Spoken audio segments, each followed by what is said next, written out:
Kamusta kayong lahat? Nandito na naman tayo sa Filipino Chill Recap. At ngayon, pag-uusapan natin ang sci-fi, survival action film na tinatawag na Kraken. Maghanda na kayo dahil sa mga spoilers na darating. Sa Arctic, abala sina Julia at Oscar, mga geologists na nagsasagawa ng eksperimento sa pamamagitan ng paglalagay ng mga pampasabog sa ilalim ng tubig. Bigla silang nakatanggap ng tawag na nagbababala tungkol sa paparating na bagyo, kaya kailangan na nilang umalis agad. Hindi kalayuan, isang Russian submarine ang nakakakuha ng napakalakas na ingay na hindi nila maipaliwanag. Laking gulat nila nang mapansing tila umaangat ang sahig ng dagat. Biglang nagwala ang mga scanner ni Julia, at nagsimulang magbitak ang yelo sa paligid ng kanilang kampo. Gusto pa sanang kunin ni Julia ang kanyang mga kagamitan bago umalis, pero wala ng oras, kaya hinayla siya ni Oscar papunta sa snowmobile. Sa loob naman ng submarine, nadiskubre ng crew na ang mga ingay ay mula sa isang nilalang, biological ang pinagmulan. Naghanda sila para sa pag-iwas, pero biglang may tumama sa submarine mula sa ilalim ng tubig. Sa ibabaw ng yelo, tumatakbo sina Oscar at Julia ng mabilis habang patuloy na nabibitak ang yelo sa likuran nila. Pero lumitaw ang mga bitek sa unahan nila, at ang snowmobile ay tinulak paakyat ng tumataas na yelo. Napilitang tumalon ang dalawa habang sumasabog ang snowmobile at lumulubog. Ilang sandali pa, sumabog na rin ang kanilang kampo, at ang mga natitirang siyentipiko ay dahan-daang nilamon ng yelo hanggang sa malunod. Patuloy na nabubugbog ang submarine, halos hindi makaupo ng maayos ang mga tauhan dahil sa matinding pagyanig. Makalipas ang ilang pilit na pagmamaniobra, nagawa nilang magpaputok, at ang liwanag mula rito ay naglantad ng napakalalaking tentacles sa tubig. Isang lalaki ang tumilapon, tumagos sa salamin, at nawalan ng malay dahil sa mga pinsala. Isa pang opisyal ang nagawang maglabas ng emergency buoy bago tuluyang lumubog ang submarine. Sa headquarters ng Russian Marines, napag-alaman nila ang pagkawala ng submarine. Dahil ito ay may dalang napakahalagang armas, nagpadala sila ng rescue team para kunin o sirain ang mga iyon. Pinamumunuan ang misyon ni Victor, kapatid ng nawawalang kapitan ng submarine. Nag-aalala ang kanyang pamilya na baka mawala rin siya, kaya ibinigay ng kanyang ina ang relo ng kanyang yumaong ama bilang pampuswerte. Kinagabihan, dumating si Victor sa daungan at nalaman niyang sasama rin sa misyon ang matagal ng kaibigan ng kanyang ama na si Admiral Olshansky. Nag-aalala ang first mate na baka masyado ng matanda at masungit si Olshansky para sa ganitong operasyon. Pagpasok ni Victor sa submarine, marami sa crew ang nagrereklamo dahil tinawag sila mula sa kanilang bakasyon. Samantala, naglalakad pa rin sa gitna ng snowstorm sina Julia at Oscar, sinusubukang maghanap ng signal sa kanilang telepono. Natuon ang atensyon ni Julia sa screen at muntik na siyang mahulog sa bangin, pero nasalo siya ni Oscar bago siya mahulog. Sa sandaling iyon, nakakuha na rin ng signal ang telepono at tumawag sa isang oil rig. Pero sobrang lakas ng ingay ng bagyo kaya hindi sila maintindihan ng mga tao sa rig. Ilang sandali pa, nawala ang signal at naputol ang tawag. Sa sobrang pagod at takot, nagpaputok si Oscar ng flare bago ito bumagsak at mawalan ng malay. Kinabukasan, nakarating ang submarine sa lugar kung saan nawala ang unang submarine. Pagkatapos ng mga paghahanda, tuluyan na silang sumisid. Napansin ng crew na dinala ni Olshansky si Victor sa isang pribadong silid kasama ang mga mataas na opisyal at pinagbabasa sila ng isang ulat na mukhang ikinabagabag nila. Kumalat ang mga bulong tungkol sa misteryosong pagkawala ng unang submarine. Balik kina Julia at Oscar, nagulat sila nang makita ang emergency buoy na nakabaon sa yelo. Alam nilang may darating para dito kaya nagpasya silang manatili na lang sa lugar. Nang makuha ng submarine ang signal ng buoy, agad itong naglayag papunta roon. Bigla namang pinalibutan ng mga balyena ang submarine kaya sinubukan ng crew na bumaba upang hindi sila masaktan. Pero aksidenteng tumama ang isang balyena sa rotary screw head. Ipinag-utos ni Olshansky na i-activate ang sonar, kahit nag-aalala si Victor na baka makasama ito sa mga hayop. Nang paanda rin ang sonar, nagtakbuhan palayo ang mga balyena, pero makalipas ang ilang segundo, bumalik sila. Nag-iisip ang crew kung ano ang dapat gawin hanggang sa mapansin nilang talagang umaalis na ang mga balyena. Lumalabas na may mababang frequency na ingay sa lugar at umaangat ang sahig ng dagat. Biglang gumalaw ang isang napakalaking tentacle sa dilim at pinatay ang isang balyena sa isang hampas. Nag-aalala ang crew ng submarine dahil hindi nila ma-identify ang tunog, habang ang radar ay nagbabala na may malaking nilalang na papalapit. Akala ni Olshansky ay kaaway ito kaya gusto niyang magpaputok, pero sinabi ni Victor na hindi sila sigurado, kaya iniutos niyang maghanap na lang ng matatagwan. Pumasok ang submarine sa isang bitek ng yelo yelo, at umuuga ito tuwing tumatama at nababasag ang yelo. Lalong lumalakas ang tunog sa radar at sumasakit ang tenga ng mga naka-headphones. Habang hinahabol sila ng misteryosong nilalang, napilitan silang huminto dahil hinaranggan ng pader ng yelo ang kanilang daan. Sa kabutihang palad, umalis na ang humahabol sa kanila. Habang sinusuri ng crew ang mga pinsalang natamo ng submarine, sinermonan ni Olshansky si Victor dahil sa pagkuha ng hindi kinakailangang panganib. Wala silang magagawa kundi lumutang para sa pagkukumpuni. Sa ibabaw naman ng yelo, magkayakap sina Julia at Oscar malapit sa mga bato para magpainit. Bigla nilang nakita ang pagbitak ng yelo habang umaangat ang submarine mula sa tubig. Agad nakita sila ng crew at lumabas para salubungin sila. Matapos tiyaking hindi armado ang dalawa, pinakinggan nila ang kwento ng mga ito. Sine-check ni Victor ang buoy bago niya kinausap si Olshansky, na nagsabing bigyan lang ng kaunting pagkain ang dalawa at iwan sila dahil posibleng mga especially iya sila. Ngunit naawa si Victor at sinabing isama na lang sila. Pagkatapos nito, lumubog muli ang submarine para ipagpatuloy ang paghahanap malapit sa buoy. Matapos ang medical check, pinakain sina Julia at Oscar. Sumama si Victor sa kanila sa mesa at ipinakita ang isang mapa, pinapapili kung saan ang kanilang kampo at kung may nakita ba silang kakaiba. Nang sabihin ni Julia ang tungkol sa mga pampasabog, napagtanto ni Victor na iyon ang dahilan kung bakit lumubog ang barko ng kanyang kapatid.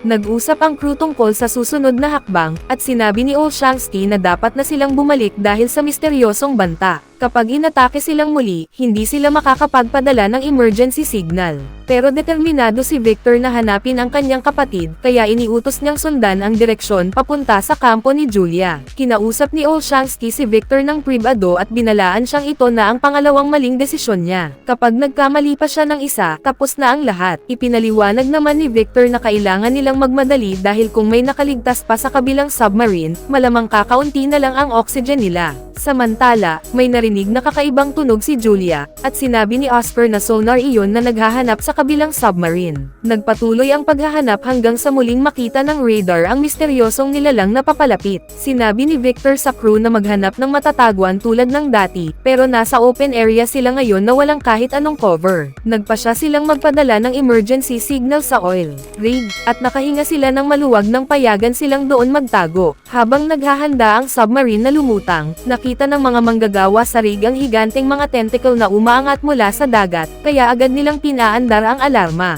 Sinimulan ng mga tentacle ang pag-atake sa rig, binabagsak ang mga estruktura at nagdudulot ng malalakas na pagsabog. Nagkagulo ang mga manggagawa at nagtakbuhan, pero wala silang matakbuhan habang nagkakadurog-durog ang buong rig. Nawala ang kontak ng submarine kaya ginamit ni Victor ang periscope para silipin ang nangyayari. Kitang-kita niyang winawasak ng tentacles ang buong rig at ipinadala niya ang imahe sa mga screen para makita ng buong crew ang kalaban nila. Matapos tuluyang mawasak ang rig, muling tumungo ang halimaw papunta sa kanila. Kinailangan ng submarine na gumawa ng biglang liko para makaiwas, at nagbagsakan ang mga gamit sa kusina. Inakala ni Olshansky na ang pag-iwas ni Victor imbes na pag-atake ay ikatlong pagkakamali nito, kaya inihayag niyang siya na ang mamumuno. 2 torpedoes ang mabilis na pinakawalan at tumama sa target, kaya ipinagyabang ni Olshansky na, ganito dapat ginagawa. Pero agad nanlumo ang mukha niya nang sabihin ng isang opisyal na gumagalaw pa rin ang kalaban. Nagpakawala sila ng mas maraming torpedo at nagkaroon ulit ng pagsabog na indikasyong tumama sila ng tama, pero hindi pa rin ito sapat para patayin ang halimaw.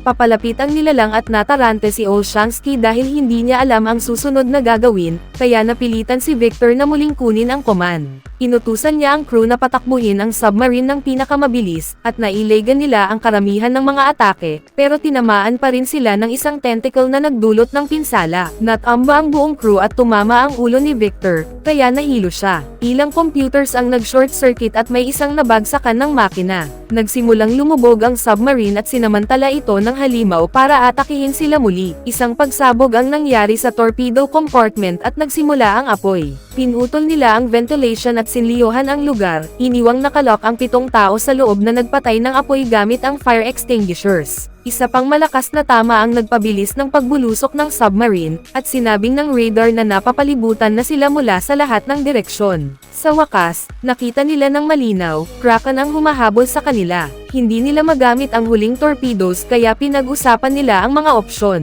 Inutusan ni Victor ang lahat na mag-silence mode dahil kadalasang nanghuhuli ang mga nilalang sa dagat gamit ang tunog. Tumigil muna sa pag-apula ng apoy ang mga nasa compartment kaya tumaas ang carbon monoxide sa loob. Nasasaktan ang tenga ng communication officer dahil sa tunog mula sa halimaw, habang iniisip ng mga tao sa torpedo room kung dito na ba matatapos ang buhay nila. Sa kabutihang palad, gumana ang plano ni Victor at lumayo ang Kraken. Nakagalaw na muli ang crew, pero kumalat na ang apoy at napakalaki na para apulahin ng ilang extinguishers lang. Habang may mga lalaking nasusunog, iniutos ni Victor na lisanin ang compartment at hayaan na lang masunog ang mga armas. Marami ang malubhang nasugatan habang palabas, pero tinulungan sila ng crew na makadaan sa pinto bago ito tuluyang isinara para hindi kumalat ang apoy. Ginamit nila ang pressure control sa torpedo compartment para tuluyang maapula ang sunog. Pagkatapos nito, lahat ng hindi sugatan ay ipinadala para mag-ayos ng damage, habang ang mga sugatan ay dinala sa infirmary o sa kanilang mga silid.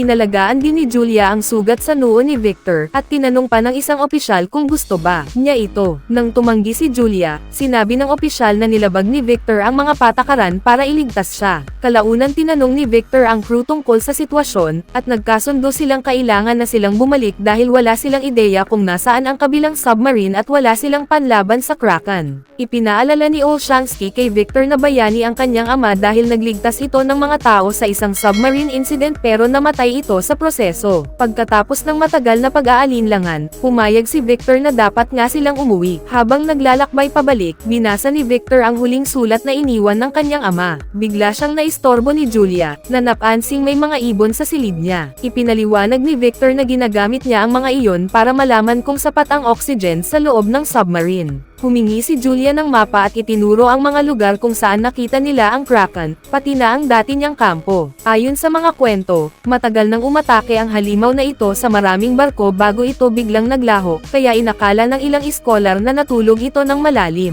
Napagtanto niya na tinamaan ng kanyang mga pampasabog ang nakatagong lungga at ginaisang ang Kraken. Kung gusto nilang mabuhay, kailangan nilang patayin ang sonar dahil inaakit nito ang halimaw. Dahil tila alam ni Julia ang kilos ng Kraken, tinanong siya ni Victor kung alam niya kung saan maaaring natagpuan ang submarine ng kanyang kapatid. Ipinaliwanag ni Julia na karaniwang hinihila ng mga pugita ang kanilang biktima pabalik sa lungga, at posibleng nasa lugar iyon kung saan dating nakatayo ang kampo niya. Naputol ang usapan nila nang sabihin ng isang opisyal na may nakita siyang pahiwatig. Pinatugtog niya ang recording mula sa panahon na nag-silence mode sila, at narinig ng lahat ang tunog na parang may kumakatok sa metal. Tinunton nila ang signal at nakumpirmang galing ito sa dating kampo ni Julia, na ibig sabihin, posibleng may mga nakaligtas pa sa kabilang submarine. Nagbigay ng talumpati si Victor tungkol sa kahalagahan ng pagliligtas ng buhay at sa panganib na kahaharapin nila. Pagkatapos nito, iniutos niyang idirekta ang submarine papunta sa kampo ni Julia.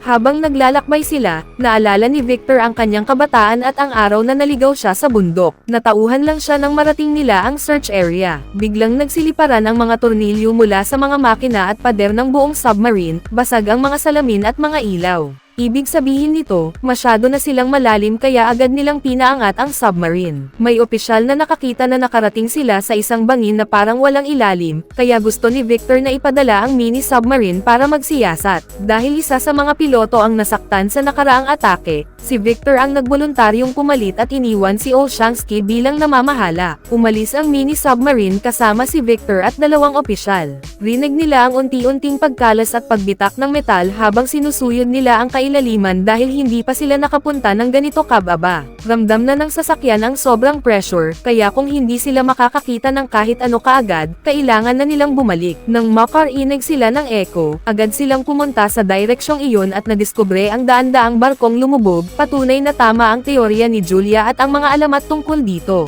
Kalaunan, nakita nila ang isa pang submarine at napansin ang matinding pinsalang tinamo nito. Sa kabutihang palad, buo pa ang unahang bahagi kaya posibleng may mga nakaligtas. Sinubukan ng grupo na i-dock ang mini-submarine sa ibabaw nito, pero napakahirap dahil sa malalakas na agos. Matapos ang mahabang pakikipaglaban, nagawa rin nilang i-connecte ito. Nagsuot si Victor ng diving gear at tumawid papunta sa kabilang submarine. Kumatok muna siya bago buksan ang hatch, at laking tuwa niya nang makita na may mga nakaligtas, kasama ang kapatid niyang si Alexander. Ipinadala nila ang balita sa main submarine at nagsaya ang lahat. Ipinaliwanag ni Alexander na inilagay niya sa silent mode ang submarine mula nang sila'y matrap, at paminsan-minsan lang siya nagpapadala ng signal para hindi sila mapansin ng Kraken. Ipinapaupo ni Victor ang madaming nakaligtas na kaya pang magkasya sa mini-submarine, pero malinaw na 2 biyahe ang kakailanganin. Nagpasya siyang maiwan kasama ang kapatid, at isang mekaniko ang papalit bilang huling piloto. Naglagay ang mini-submarine ng tracker sa unahang bahagi para madali nilang mahanap ang lokasyon pagbalik nila. Ngunit kailangan nila itong patayin dahil baka ito makaakit ng Kraken. Pag-alis ng mini-submarine, umuga ng malakas ang buong sirang submarine, pero hindi naman ito bumagsak. Pagdating nila sa main submarine, agad nilang inasikaso ang mga survivor. Ang kapalit na piloto ay masyadong mahina para sa isa pang biyahe, kaya humiling si Julia ng tulong kay Oscar. Dahil may karanasan si Oscar sa submarino, pumayag siya. Habang umaalis ang mini-vessel, nakita ni Olshansky sa radar na gumagalaw ulit ang Kraken. Samantala, sina Victor at Alexander ay nagdesisyong kunin ang mga armas na ipinapakuha ng kanilang mga nakakataas. Pumasok sila sa wasak na bahagi ng submarine at nakita ang mga code sa loob ng safe. Pero nang gamitin nila ang mga ito sa computer, ayaw gumana ang sistema. Hindi sumuko si Victor at nag-eksperimento sa maraming button hanggang sa maisailaw niya ang computer, at masayang makita na gumagana pa ang mga armas. Nirecord ng mini-submarine ang electromagnetic pulse at nagsimula itong sundan. Sa main submarine naman, takot na takot ang crew nang makita nilang sobrang lapit na ng Kraken. Nagmamadali silang ailapag ang submarine sa seabed at pumasok sa silent mode. Tinulak ng Kraken ang isang malaking bato na tumama sa submarine, kaya nagliparan ulit ang mga tornilyo dahil sa pressure. Pumasok na rin ang tubig sa isang compartment, kaya hindi sigurado ang crew kung tatagal pa sila sa silent mode. Sa parehong oras, nakarating ang mini-submarine sa wreckage. Habang nagdodock, hindi sinasadyang nataman nila ang tracker at napaon ito.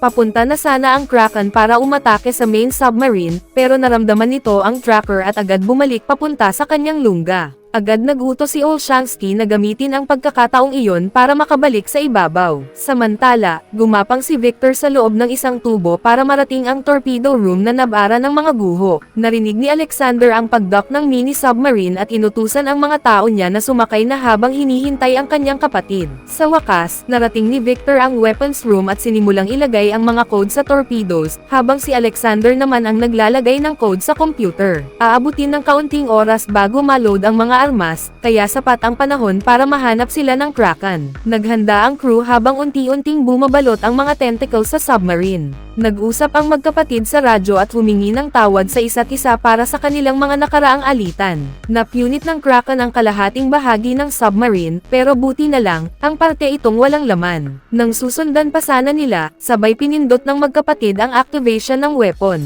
Sumabog ang napakalakas na putok na nagpasabog sa halimaw, naglabas ng napakaliwanag na sinag ng ilaw na bumiyak sa Arctic ice at umabot hanggang atmosphere. Habang bumabaha na ang submarine, mabilis na bumalik si Victor sa tubo para hanapin si Alexander. Malapit nang mag-self-destruct ang armas kaya kailangan nilang gumalaw agad. Habang lumulubog ang submarine, tinamaan sila ng malalakas na alon kaya nagkahiwalay ang magkapatid. Hinagilap ni Victor si Alexander at nakita ang kamay nitong lumilitaw sa tubig. Hinayla niya ito hanggang sa mailigtas niya ang kapatid. Agad silang umakyat sa hagdan at pumasok sa mini-submarine. Sinarado ang pinto bago pa sumunod ang tubig. 2 minuto na lang bago sumabog ang armas, pero ayaw mag-undock ng mini-submarine. Habang bumabagsak na ang wreckage sa kailaliman, naalala ni Victor ang emergency lever at hinayla ito. Sa wakas, kumalas ang mini-submarine, nakalipad sila bago sumabog ang armas at ang shockwave ay nagpapaikot sa mini-vessel sa ilalim ng dagat. Sa ibabaw, naghihintay ang main submarine para sa balita. Halos mawalan na sila ng pag-asa nang bigla silang makakita ng mga bula sa tubig. Bumalik na ang mini-submarine. Habang nagdiriwang ang lahat, tinangkang ibigay ni Victor kay Alexander ang relo ng kanilang ama, pero sinabi ni Alexander na panatilihin niya ito, karapat-dapat daw siya. Makalipas ang ilang panahon, nakauwi ang buong crew sa Russia at muling nagkita-kita ang magkapatid kasama ang kanilang pamilya. At bago tayo magtatapos ay isa-shoutout muna natin si Dark Nero, Kurt Legaspi, Arga1 on Marvs, Janet Remdevola from Himamaylan, Ricky Dak from Dapitan City, James Caberoy from Iloilo City, Lexus Mapagmahal from Samar, May Fugo from Saudi, Rejon Jestuvia from Quezon City, Tres Bagits 203 Underground from Pateros, at Yeng Orido Repair Shop from Santo Tomas, Batangas. Mag-subscribe na kung hindi ka pa nakasubscribe, pindutin na rin ang notification bell at like button para sa marami pang movie recap katulad nito, at mag-iwan ng comment down below. And as always, thank you for watching.